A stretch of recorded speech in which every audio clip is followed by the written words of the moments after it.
नमस्कार दोस्तों, नवोदय ट्यूटोरियल में आपका स्वागत है। आज हम पढ़ने वाले हैं मातृभाषा, राजभाषा, राष्ट्रभाषा एवं संपर्क भाषा। ये इतने सारे शब्द लिखे हैं, मातृभाषा, राजभाषा, राष्ट्रभाषा, संपर्क भाषा, लेकिन आखिरकार ये होते क्या हैं? कुछ लोग इसको समझ नहीं पाते हैं, कन्फ्यूज हो जाते हैं कि आखिरकार मातृभाषा कौन सी होती है, राष्ट्रभाषा कौन सी होती है, राजभाषा कौन सी होती है, लेकिन संपर्क भाषा कौन सी होती है। ये सारे शब्द अब आज हम देखने वाले हैं। पहला है मातृभाषा।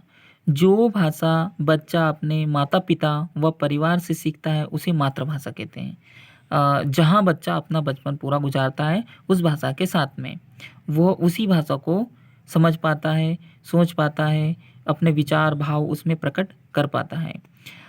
जैसे फॉर एग्ज़ाम्पल, अगर कोई बच्चा गुजरात में जन्मा है तो वो उसका बचपना गुजरात में गुजर रहा है तो वो अपनी भाषा कौन सी सीखेगा? गुजराती। कोई मलयालम, कोई तेलुगु, कोई कन्नड़, ये ऐसे हम उसकी मातृभाषा उसको कह सकते हैं। अब आते हैं हम राजभाषा पे।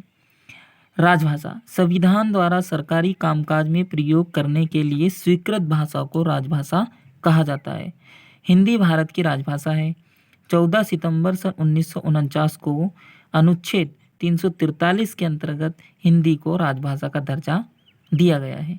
ये हम कह सकते हैं कि सरकारी कामकाज, जिस देश में सरकारी कामकाज जिस भाषा में होता हो वहाँ उस भाषा को राजभाषा कहते हैं। हमारे भारत देश की राजभाषा हिंदी है। अब आते हैं हम राष्ट्रभाषा। अब हमने मातृभाषा पढ़ लिया, राजभाषा पढ़ लिया, अब आते हैं राष्ट्रभाषा। आखिरकार राष्ट्रभाषा होती क्या है?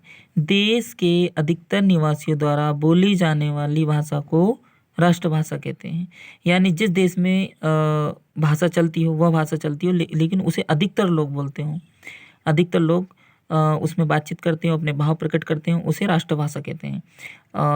47% मतलब 47% हिंदी भारत में बोली जाती है। यानी 70 करोड़ लोग किसे बोलते हैं?